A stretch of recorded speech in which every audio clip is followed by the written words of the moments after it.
Tuhan baik, amin. Kita mau menyembah, mau memuji-muji Tuhan. Kita angkat pujian yang berkata, terpujilah namamu Tuhan.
Ku tetap cinta. Karena Tuhan begitu cinta dengan kita, amin. Haleluya. Siapkan setiap hati kita untuk mendengarkan kebenaran firman Tuhan. Karena pujian ini. Haleluya.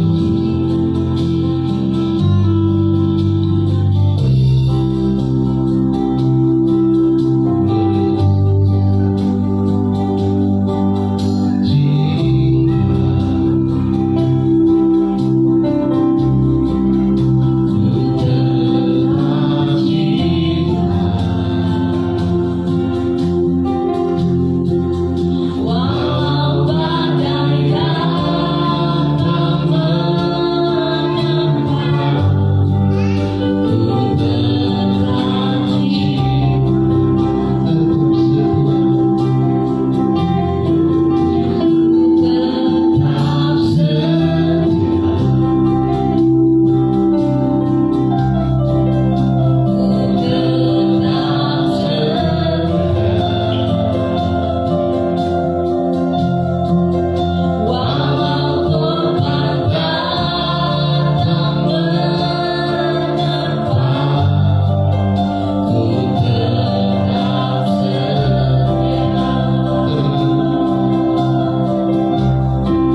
baik seberapa kami yang sudah datang di tempat ini.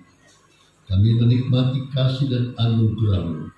Dan saat ini kami akan menerima firman-Mu. Pakai hamba-Mu yang terbatas Tuhan. Mari Engkau impartasikan kebenaran-Mu dan urapan kuasa-Mu menjadi bagian kami semua. Sehingga kami dikuatkan oleh kebenaran firman-Mu. Engkau mengawali kami di tempat ini. Baik di ruangan ini bahkan di sekelilingnya ada dalam pengawalan kuat kuasa Tuhan. Terima kasih. Terpujilah Tuhan Bapa yang baik. Dialah pujian penyembahan kami seperti dupa yang berbau harum di hadirat Tuhan. Terima kasih. Kami siap untuk menerima firman-Mu. Dalam nama Tuhan Yesus Kristus Juru Selamat kami. Haleluya. Semua kita yang percaya katakan amin. Salam.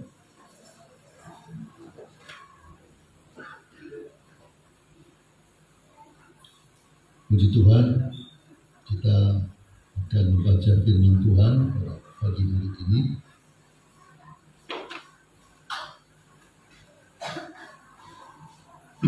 Mari kita membaca dalam 1 Petrus pasal 2 ayatnya yang ke-17, dan saya mengundang kita semua berdiri menghormati pembacaan firman Tuhan.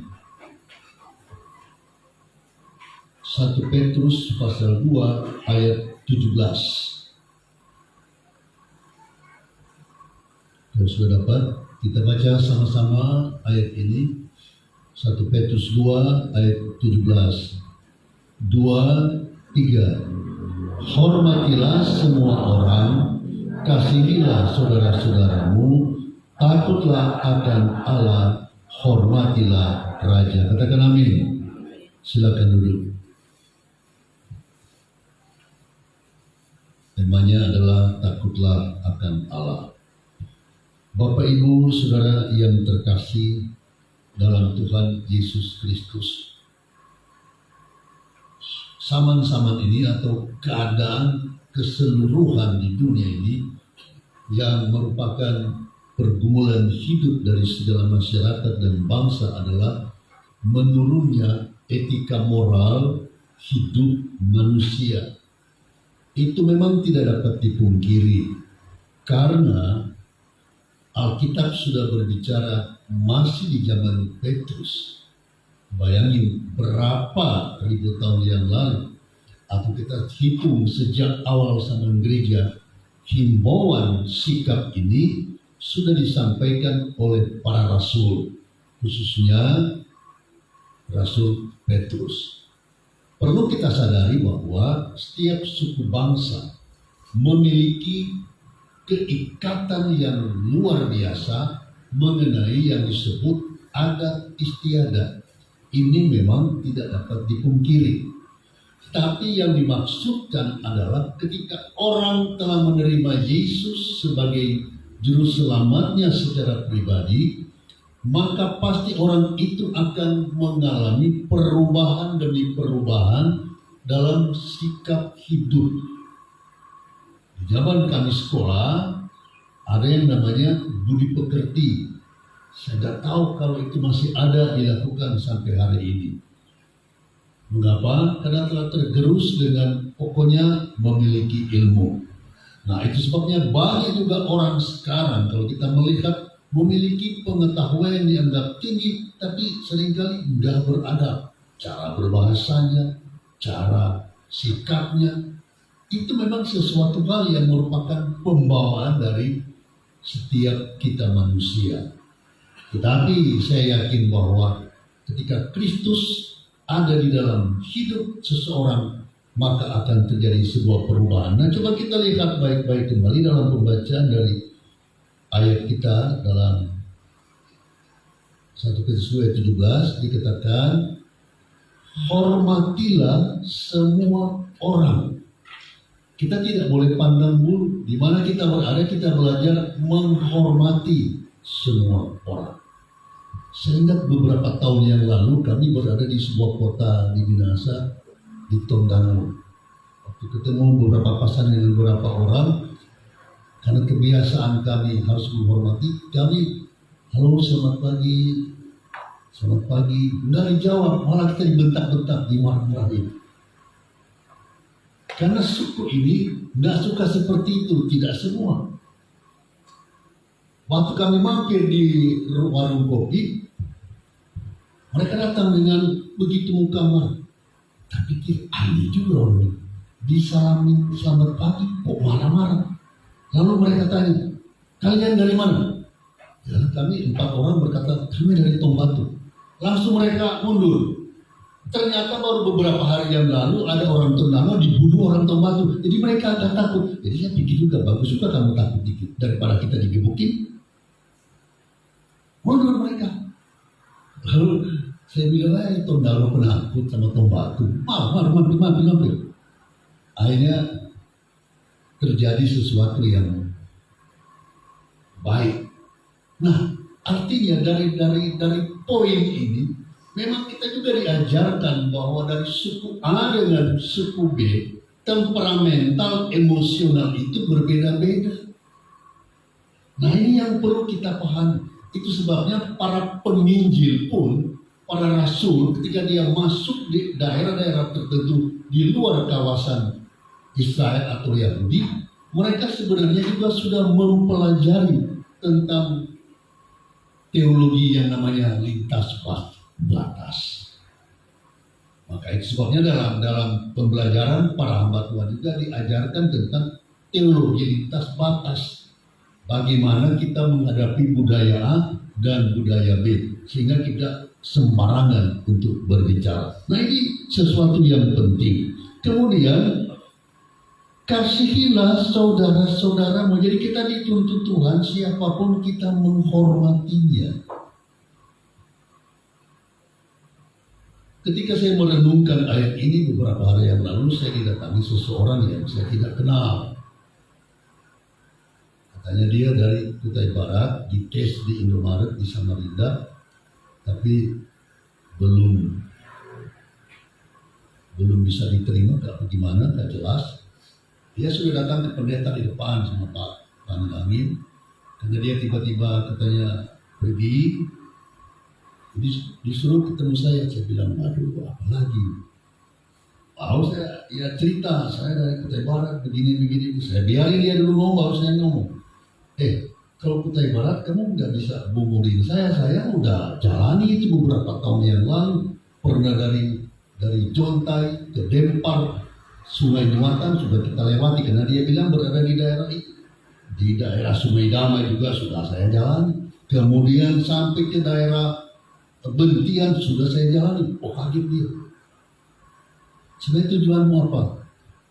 Maaf, kekurangan, kehabisan ongkos untuk pulang. Udah kita nggak ada duit. Saya pergi berdoa sama anak yang Tagalog, cucunya. Nah, saya dikasih 100 pulang, dan saya bilang, Om hanya ada ini. Karena saya berkata dalam hati, mungkin juga saya diuji. Saya bilang, saya kasih sama dia. Dia nyeretuk, kau bisa tambah 50. Itu sudah tinggal itu aja sama saya. Masih bagus saya kasih. Kamu sebenarnya gereja apa? Saya Katolik. Siapa pastormu? Di mana kampungmu? Saya juga tahu yang di Kutai Barat. Dia sebutkan namanya. Baru kita doakan dia. Ya udah, kamu pergi aja. Dia nanya, adakah orang Dayak sini? Saya mau suruh ke Yulia, nanti dia jalan kaki jauh juga. Mau suruh ke siapa? Karena dia asli Tunjung. Waduh, sudah 2 kali kita didatangi begitu. Baru biasanya kita ketemu dengan pendeta depan. Gimana? Iya Om, mungkin kita sering diuji. Bagaimana kita mengasihi. Terus aku ngasih. Berapa kamu kasih? 50. Om ngasih berapa? Aku ngasih 100. Ya udahlah, nggak apa-apa. Biarlah menjadi berkah. Nah, saudara, kalau melihat ke konteks, saya bisa aja bilang, lu nggak satu gereja sama saya, ngapain lu jadi pendeta? Emangnya kita bidang sosial? Bisa aja. Tapi seringkali kita diuji oleh kebenaran firman Tuhan. Maukah kita mau melakukannya? Lalu saya menasihat dia, lain kali kalau memang nggak bisa kemana-mana, nggak usah lah memaksa diri. Iya, saya sudah menikah, punya anak 1, kalau saya nggak pulang kasihan. Ya udahlah. Saya mau ajak, kalau mau tunggu makan, nanti saya suruh Biar tolong bikinkan makanan, tapi buru pulang ya udah tidak apa-apa. Nah saudara, kemudian hormatilah semua orang, kasihilah saudara-saudara. Nah konteks kasihi saudara-saudaramu itu tidak terbatas pada kalian anak bersaudara, kakak beradik, saudara istri, saudara suami, atau siapapun dia, sepupu, bukan hanya sebatas itu saudara. Tapi saudara-saudaramu adalah semua yang kita temukan dalam kancah kehidupan kemasyarakatan kita. Dan kita hari-hari terakhir ini memang akan diuji dari hal-hal yang seringkali nggak masuk logika pikiran kita. Tapi jangan lupa, disitulah seringkali Tuhan mengizinkan sesuatu untuk kita lakukan. Pernahkah Anda ingat beberapa waktu yang lalu, beberapa tahun yang lalu saya berkhotbah, seorang yang compang-camping tiba-tiba mau berteduh pada rumah seseorang. Awalnya orang itu menolak, tetapi dia langsung terhubung dengan keyakinannya dia. Siapa sebenarnya orang ini? Dengan rela hati dia bilang, silakan, ruangan saya sederhana, Anda sudah basah kuyup, Anda bisa mengganti pakaian, kalau Anda membawa pakaian dan lain sebagainya, Anda bisa beristirahat di ruangan yang sederhana ini. Saya dengan rela hati, kata si tuan rumah itu. Hujan berhenti. Kenapa? Karena ibu ini, orang ini juga setiap pada Tuhan dia suka berdoa, pagi-pagi dia berdoa. Dan kenapa berpikir oleh dia untuk menyapu di teras yang kecil itu? Lalu dia ingin melihat sesuatu di ruangan di mana dia menyuruh orang itu menginap. Saudara tahu, dia kaget luar biasa. Ada sebuah sinar yang menembus di ruangan itu yang indah sekali. Dan dia langsung merasa, karena dia orang yang suka berdoa, dia tahu ini ada hubungannya dengan kemuliaan dari Tuhan. Dan saudara tahu, kalau Anda masih ingat beberapa tahun yang lalu saya khotbahkan ini, ternyata yang menjadi seperti orang gelandangan yang mampir ke rumah itu adalah Yesus sendiri yang menjadi seperti manusia. Ada kemuliaan Allah yang luar biasa. Dan begitu dia memejamkan matanya, orang itu sudah nggak ada. Kemudian sadarlah ibu ini bahwa itu adalah malaikat Tuhan. Kalau seperti itu, modelnya kan enak sudah. Tapi kalau tiba-tiba kita udah ngasih terus kita diapa-apain, seringkali ada perasaan seperti itu. Tapi kita yang memiliki Kristus, dia bisa bersuara di hatimu. Orang yang kau hadapi itu dia tetap adalah orang yang baik. Beri kemuliaan dulu bagi Tuhan. Nah, itulah sebabnya kemudian takutlah akan Allah, hormatilah raja. Kalau kita berbicara hormatilah, takut akan Tuhan, itu sudah nggak bisa terlalu didefinisikan pada hidup kita. Kita sudah pasti tahu kita datang beribadah, menghormati Tuhan karena kita takut sama Tuhan, kita patuh sama Tuhan. Kemudian dikatakan hormatilah raja. Raja tidak ada yang memiliki sifat kelembutan. Kalaupun ada, presentasinya kurang. Selalu dengan otoriter. Tapi Tuhan bilang hormatilah raja. Raja di sini adalah berbicara seorang pemerintah, seorang penguasa di sebuah daerah yang mengatur kehidupan masyarakatnya. Mau dia baik, mau dia tidak baik, mau dia bengis, mau dia peramah, sebagai masyarakat tetap tunduk pada aturannya. Ini perintah Tuhan. Lalu kita akan berkata, Tuhan kau nggak adil. Masa kita harus menghormati orang yang bengis? Masa kau suruh kita menghormati, berbuat baik kepada orang yang tidak baik? Konsep kekristenan tidak seperti itu. Saya ingat kata-kata Yusuf Roni ketika dia bertobat, apalagi ketika menjadi hamba Tuhan. Ada satu ayat yang dia bilang dia nggak suka di ayat Alkitab orang Kristen, yaitu kalau pipi kananmu dipukul, kasih pipi kiri atau sebaliknya. Dia bilang, apa ini? Masa kalau ditempelin kiri, kasih kanan lagi? Wah, ini nggak masuk akal. Karena dia belum paham. Tapi begitu dia bergumul kepada Tuhan, minta hikmat dari Tuhan, artinya bahwa kalau engkau disia-siakan pun engkau tetap berbuat baik. Karena ada mata Tuhan yang melihat pada kita. Inilah jalan hidup yang kita akan jalani dalam kehidupan ke depan. Saudara, Bapak Ibu yang terkasih dalam Tuhan Yesus Kristus. Kemudian dari bahasa asli kata kasihila itu disebut adelphotes. Artinya kasih dari mereka yang disatukan dalam persaudaraan Kristus atau Kristen. Kita dalam komunitas, ya lebih khusus GKI Mawar Saron, bahwa kita telah menikmati adelphotes.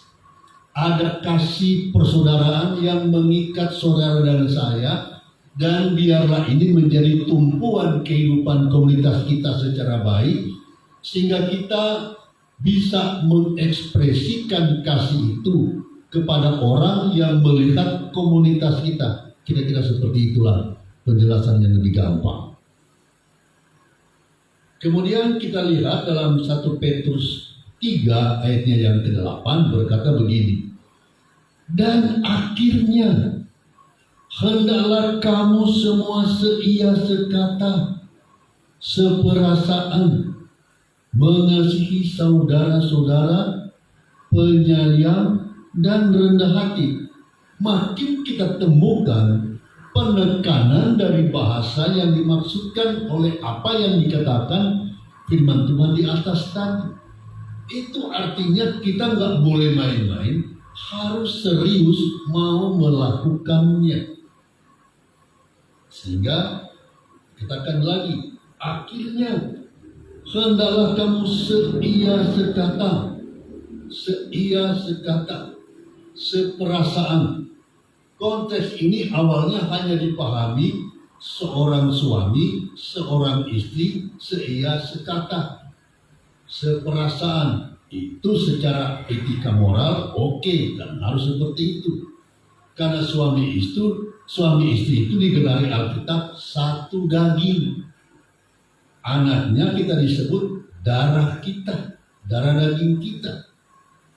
Tapi tidak bisa disebut walaupun anak menjadi satu daging dengan suami, satu daging dengan istri. Yang hanya dikatakan saudara sedaging adalah suami istri. Luar biasa. Nah, saudara Bapak Ibu yang terkasih, dikatakan seia sekata, kemudian seperasaan, mengasihi saudara-saudara, penyayang dan rendah hati. Itu yang Tuhan mau dalam kehidupan kita ini. Karena kata sifat dari ayat ini, Philadelphos,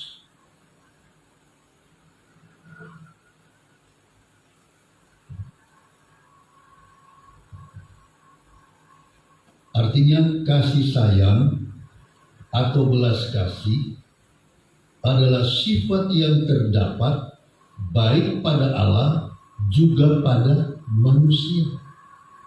Perhatikan ayat ini.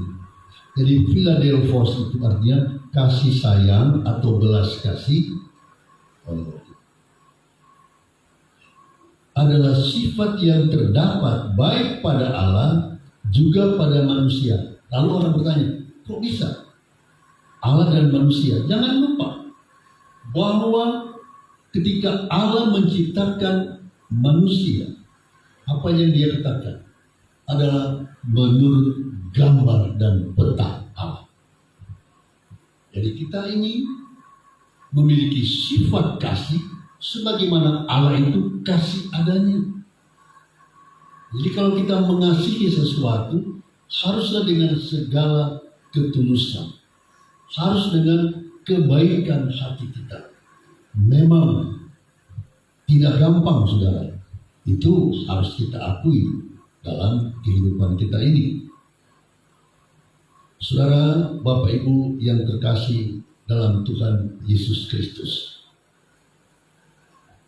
saya bersaksi lagi masalah kasih ini. Selesai saya berkhotbah di Solo beberapa tahun yang lalu, kami ingat di Temanggung, lalu kita ke Solo karena pendeta di Temanggung waktu itu, pendeta almarhum Frans Asa, harusnya dia yang berkhotbah, lalu dia panggil saya, Yucil kamu, saya sudah telepon, kamu yang khotbah di Solo ya. Oh iya, saya pergi. Jemaat di Solo yang hadir pada waktu itu hampir 2.000 orang. Begitu selesai ibadah, ya biasa kami dikasih berkat sama gembala. Kemudian gembala pamit ada urusan penting. Saya sudah serahkan ke staf saya, Bapak makan dengan orang-orang yang ada di pastor. Oh iya. Dan malam itu kita juga berdoa bagaimana cara Tuhan memberkati kehidupan, pelayan Tuhan dan lain sebagainya. Tiba-tiba saya sudah terima berkat dari pendeta itu, saya masuk ke kamar, ada suara begini, saya juga belajar bagaimana kepekaan suara itu. Ngomong, kata seperti begini, apa yang kau sudah terima, berikan kepada orang yang lebih membutuhkannya. Wah, saya bilang gak benar kali ini. Saya bantah. Karena saya merasa bangga, baru kali ini saya berkhotbah dapat banyak, menurut saya berkat ini banyak buat saya. Tapi kok malah kasih sama orang yang lain? Waduh, saya bertentangan. Lalu tiba-tiba pintu kamar diketok. Pak, sudah ditunggu mau makan. Oh iya, setelah saya keluar. Lalu apa yang terjadi? Saya pulang. Kalau memang benar ini suaramu, lalu kepada siapa saya beri? Orangnya ada di sini, di pastor. Dia seorang ibu, memakai baju warna sekian, 2 anaknya lagi dirawat gawat di rumah sakit. Oh, ya udah. Bilang terima kasih Tuhan. Ini masalah kasih juga. Selesai makan, saya bilang, Ibu, tunggu sebentar. Ibu yang lagi ada anak dirawat di masjid. Oh iya Pak, kok Bapak tahu? Ya, saya tahu. Ini ada berkat buat Ibu. Wah jangan, saya kan sudah dipanggil gembala di sini dan kami dibantu. Nah, ini khusus dari saya, ini sudah hak saya berikan buat Ibu. Selesai. Begitu kita pulang dari Solo ke Temanggung karena ada ibadah sore, apa yang terjadi? Di dalam perjalanan di mobil diantar oleh staf gembala di Solo, seperti ada suara sombong rohani kamu, sok rohani, seperti ada pertentangan. Jadi diuji juga sudah sok rohani kamu. Tapi saya Tuhan, saya sudah memberikan dengan ketulusan hati. Memang ada rasa keberatan hati, tapi ya, dengan rela. Itu makanya saya gunakan rela karena terpaksa karena rela, sehingga tetap berlaku hukum kasih di sana. Itu yang saya maksudkan. Ya sudah. Oh, apalagi saya di Solo, di Temanggung jam 7 malam. Selesai, kita diajak oleh salah seorang keluarga yang diberkati Tuhan panen tembakau. Makan di restoran. Selesai makan, singkat kisahnya, masing-masing yang hadir, mulai gembalanya, ibunya, anaknya, pengerjanya, dikasih berkat sama si Incek yang kaya itu karena panen tembakau. Saya paling belakang. Saya pikir ya udah, saya sudah dapat dari pendeta Frans, nggak mungkin lagi dapat sih. Saya dikasih. Jadi yang kesimpulannya adalah, ketika saya memberi, justru Tuhan lipat gandakan apa yang saya lakukan. Jadi kita juga belajar memberi dengan sukacita. Saya bilang sama si orang yang datang 3 hari yang lalu, tinggal ini ada sama saya kasih sama kamu. Kalau saya berpikir, saya mau kopi, pelajaran Alkitab, udah nggak ada. Jadi saya coba cari-cari, masih bisa. Nah saudara Bapak Ibu yang terkasih, jadi kalau Anda diuji, Anda bisa menguji ini dari Tuhan atau tidak. Tandanya adalah ada nilai kedamaian di dalam hati. Kalau Anda merasa damai, lakukan dengan penuh sukacita dan Allah Bapa di surga akan membalas. Konsep seperti ini sukar diterima oleh pendeta upahan karena dia tiap bulan di stok gajinya. Kalau minta maaf, gigi saya lepas. Saya ngomong tidak mau menekan, tetapi ternyata lepas. Kalau minta maaf, apa boleh buat? Udah gigi 74 tahun ya, gara-gara salah makan di undangan di Hotel Haris yang saya bilang hari itu, bergigit kue langsung bunyi. Oleh ahli gizi bilang mungkin om kurang kalsiumnya sehingga giginya agak kurang kuat. Waduh, biar nggak apa-apa.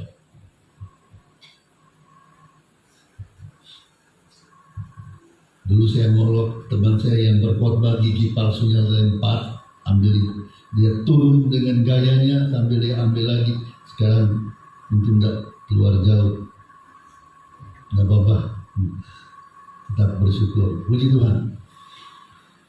Jadi kata sifat dari ayat ini adalah Philadelphos, kasih sayang atau belas kasih adalah sifat yang terdapat pada Allah dan juga kepada manusia. Jadi pada dasarnya kita manusia memiliki rasa kasih.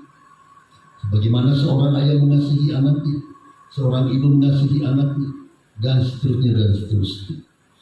Kata yang lain dikatakan eleo dan euterio.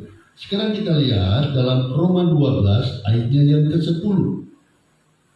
Hendaklah kamu saling mengasihi sebagai saudara dan saling mendahului dalam memberi hormat. Jadi kalau kita berpapasan, terutama anak-anak muda, beri hormat dulu lebih kepada yang lebih tua. Dan saya tahu anak-anak kita semua sudah melatih diri seperti itu. Ya, kita juga yang tua-tua nggak apa kalau tiba-tiba apa kabar? Apalagi sekarang kan paling simple, salam, kan enak seperti itu. Ya.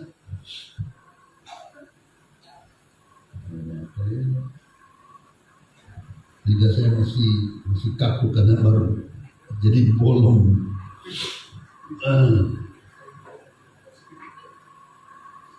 Semua orang yang beriman sungguh kepada Yesus Kristus harus mengasihi sesama saudara. Katakan amin. Sekali lagi, ya. Semua orang yang beriman sungguh kepada Yesus Kristus harus mengasihi sesama saudara. Kemudian kita lihat dalam Mazmur 133 ayat 1 sampai 3 berkata begini. Nyanyian siara Daud, sungguh alangkah baiknya dan indahnya apabila saudara-saudara diam bersama dengan rukun, seperti minyak yang baik di atas kepala meleleh ke janggut, yang meleleh ke janggut Harun dan ke leher jubahnya, seperti embun gunung Hermon yang turun ke atas gunung-gunung Sion. Sebab kesanalah Tuhan memerintahkan berkat kehidupan untuk selama-lamanya. Sudah tahu gunung Hermon itu ternyata gunung yang cukup tinggi di Israel. Dan dia bisa mengalir seperti kata firman Tuhan. Embun itu dari gunung Hermon. Dia bisa mengalir ke beberapa gunung yang ada di bawahnya. Itu menggambarkan kasih Allah, anugerahnya yang sungguh luar biasa. Tidak mungkin dia berkata kepada gunung yang rendah dari gunung yang lain. Dan saljunya cukup tebal. Jadi dia seringkali menjadi embun, kemudian dia bisa mengalir. Dan semua yang dialiri oleh embun dari Bukit Hermon, tanahnya sangat subur dan luar biasa.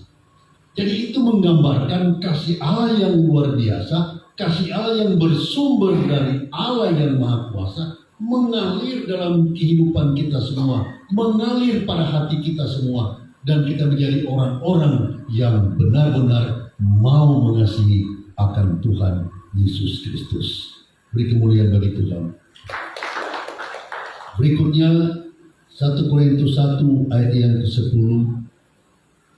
Sebelum itu, Mazmur yang kita baca tadi adalah mengungkapkan kebenaran rohani yang sama dengan apa yang disampaikan oleh Yohanes pada Yohanes pasal 17, di mana Yesus berdoa agar para pengikutnya ditetapkan dalam kasih, kekudusan, dan persatuan.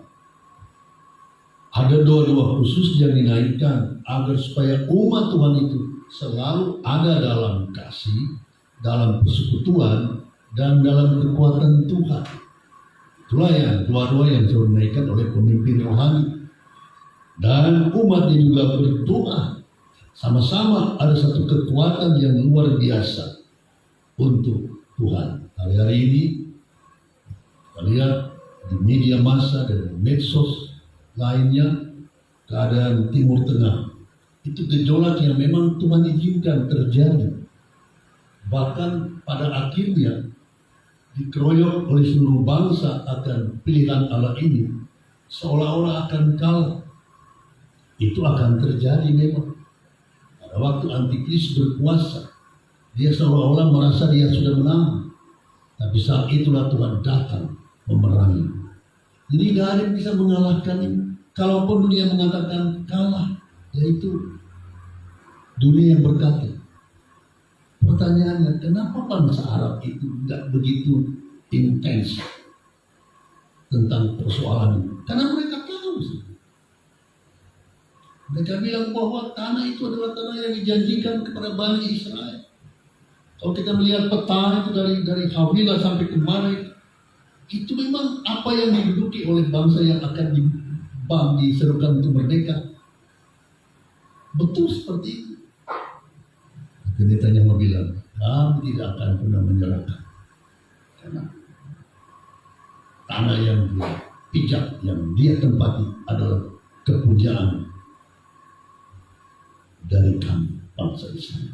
Itu akan terjadi, saudara. Nah, penentuan berakhirnya sama di mana dunia ini ada. Tinggal persoalan ini. Tapi Tuhan masih memberi waktu bagi kita. Tuhan akan memberi waktu, karena kalau semua orang sudah mendengar berita tentang Injil, kesudahan akan datang. Kata mendengar, loh. Kalau semua manusia sudah menerima Injil, mendengarkan berita Injil, baru aku datang. Jadi masih ada waktu yang Tuhan berikan bagi kita. Itu sebabnya marilah kita selalu berusaha seia, sekata, seirama, seperasaan untuk apa yang bisa kita lakukan bagi pekerjaan Tuhan. Karena itu yang Tuhan minta dalam hidup kita. 1 Korintus 1 ayat 10 berkata, tetapi aku menasihatkan kamu, saudara-saudara, demi nama Tuhan kita Yesus Kristus, supaya kamu seia sekata dan jangan ada perpecahan di antara kamu, tetapi sebaliknya supaya kamu erat bersatu dan sehati sepikir. Katakan amin. Ini penting. Kita bisa berbeda pendapat. Dalam pembicaraan kita itu bisa berbeda, itu natural. Perbedaan pendapat itu bisa. Suami istri aja bisa berbeda pendapat. Tapi bukan berarti perbedaan pendapat lalu kehilangan cinta kasih. Tidak. Perbedaan pendapat itu hal yang lumrah dalam seluruh hidup kita. Para murid Kristus pun berbeda pendapat. Tetapi apakah karena berbeda pendapat lalu mereka tercerai-berai, tidak mau lagi di bawah komando Kristus? Tidak, saudara. Kita pun bisa berbeda-beda pendapat, tapi satu tujuan kita, apapun yang kita lakukan untuk kemuliaan nama Tuhan Yesus Kristus. 1 Korintus 3 ayat 1 sampai 3 berkata, dan aku, saudara-saudara, pada waktu itu tidak dapat berbicara dengan kamu seperti dengan manusia rohani, tapi hanya dengan manusia duniawi yang belum dewasa dalam Kristus. Susulah yang kuberikan kepadamu, bukanlah makanan keras, sebab kamu belum dapat menerimanya, dan sekarang pun kamu belum dapat menerimanya, karena kamu masih manusia duniawi. Sebab jika di antara kamu ada iri hati dan perselisihan, bukankah hal itu menunjukkan bahwa kamu manusia duniawi dan bahwa kamu hidup secara manusiawi? Ingat bahwa perbedaan kita itu tetap pasti ada. Tapi jangan sampai penggenapan dari apa yang disampaikan oleh Paulus, kita kelihatannya rohani, tapi sifat dan sikap kita seperti manusia duniawi. Nah, ini yang maksud Tuhan kita hindari.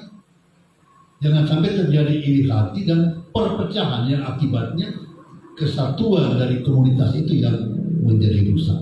Iblis sekarang akan bekerja. Dia tidak mau melihat ada kesatuan, ada seia sekata, ada seperasaan bagi seluruh anak Tuhan di seluruh dunia ini. Dan dia dengan sikapnya ingin merusakkannya. Tapi saya yakin orang yang fokus dan konsep berpikir imannya tulus kepada Tuhan tidak akan terpengaruh. Katakan amin. Kemudian Roh Kudus tidak akan hadir jika ada perpecahan dan kekacauan oleh ambisi pribadi. Rasul Paulus berkata kepada jemaat di Tesalonika tidak perlu dituliskan lagi sebab mereka telah melakukan tentang kasih Kristus. Kemudian Ibrani 13 ayat 1, peliharalah kasih persaudaraan. Himbauan dari surat Ibrani, mari kita pelihara kasih persaudaraan. Ini penting. Ini dulu yang harus kita mantapkan terus menerus. Dan kita memiliki satu visi, satu misi bagi kemuliaan nama Tuhan Yesus Kristus. Persaudaraan Kristen merupakan akibat dari hubungan bersama dengan Bapa dan Putra tunggalnya. 1 Petrus 1 ayat 22, karena kamu telah menyucikan dirimu oleh ketaatan kepada kebenaran, sehingga kamu dapat mengamalkan kasih persaudaraan yang tulus ikhlas. Hendaklah kamu bersungguh-sungguh saling mengasihi dengan segenap hati. Kita lihat Allah di dalam Yesus Kristus pada firman-Nya hari ini menekankan berulang-ulang untuk memantapkan kehidupan kasih kita kepada semua orang, kepada saudara-saudara, kepada Tuhan, dan kepada para pemimpin di dunia ini ataupun pemimpin rohani. Siapa yang mengajari kita? Kemudian saling mengasihi dengan segenap hatimu, itu penekanannya lagi. Filipi 2 ayat 3, dengan tidak mencari kepentingan sendiri atau puji-pujian yang sia-sia. Sebaliknya hendaklah dengan rendah hati yang seorang menganggap yang lain lebih utama daripada dirinya sendiri. Dengan rendah hati manusia umumnya berpembawaan sifat egosentris. Seluruh umat manusia ada sifat egosentris, artinya mencintai diri sendiri. Akibatnya dunia kurang menghormati yang namanya tentang rendah hati. Tapi anak Tuhan diajarkan untuk rendah hati. Apa implikasi atau kesimpulan dari tema ini? Yang paling besar dalam kerajaan Allah adalah mereka yang besar dalam kesalehan batin dan kasih bagi Allah, memiliki kepercayaan secara berkesinambungan pada Kristus.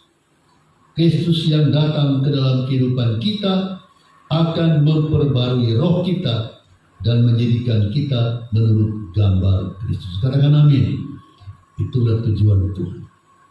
Kita diajarkan untuk mengasihi, sedia sekata, seperasaan, menghormati semua orang, mengaplikasikan bagian-bagian kebenaran firman-Nya, dan itulah yang menyukakan hati Tuhan.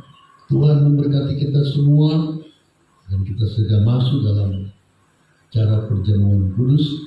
Saya undang main musik, choir dan singer datang di depan, dan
Apakah semua sudah dapat? Anak-anak di bawah bimbingan orang tua.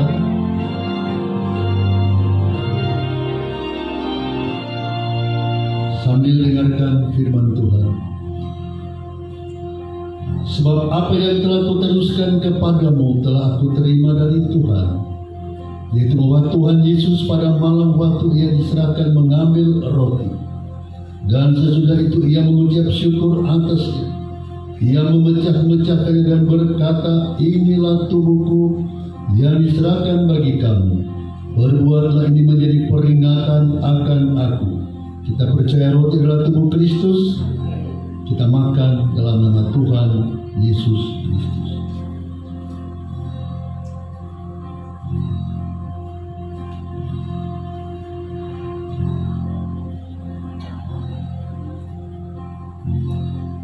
Angkatlah cawan, dengarkan firman Tuhan. Demikian juga ia mengambil cawan sesudah makan lalu berkata, cawan ini adalah perjanjian baru yang dimeteraikan oleh darahku. Perbuatlah ini setiap kali kamu meminumnya, menjadi peringatan akan aku. Sebab setiap kali kamu makan roti ini dan minum cawan ini, kamu memberitakan kematian Tuhan sampai ia datang. Kita percaya cawan adalah darah Kristus. Kita minum dalam nama Tuhan Yesus Kristus.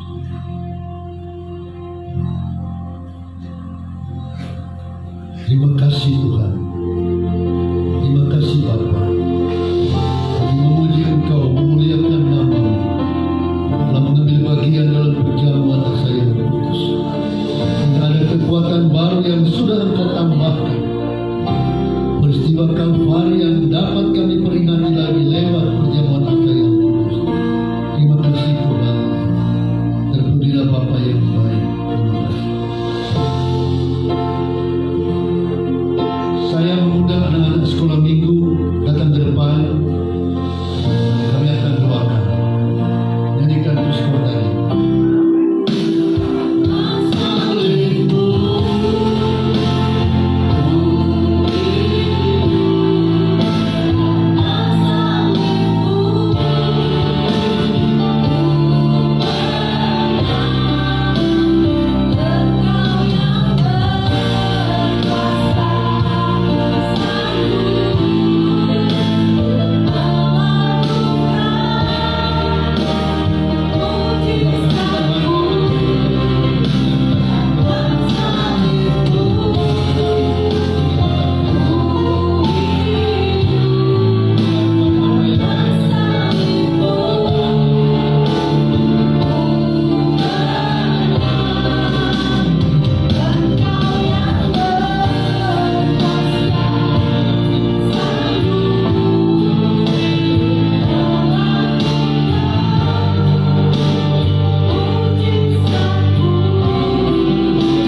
sia-sia, tetapi firman-Mu akan terjadi atas kehidupan kami. Kami saling mengasihi, kami saling menghormati satu dengan yang lain tanpa melihat perbedaan di antara kami. Terima kasih Bapa.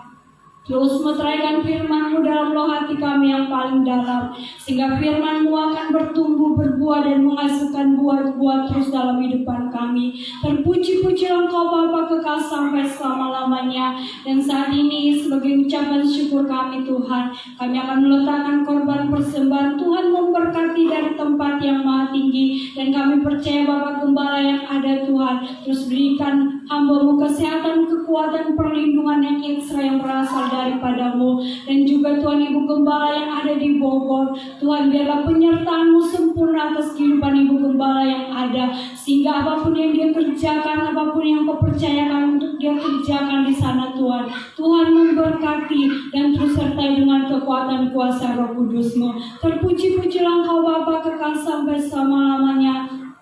Inilah menjadi doa ucapan syukur kami, dan kami akan meletakkan korban persembahan di dalam nama Tuhan Yesus Kristus yang percaya dan diberkati. Sama-sama kita katakan amin. Haleluya Tuhan, sampai kita memberikan korban persembahan dan sekaligus kita membawa ekstra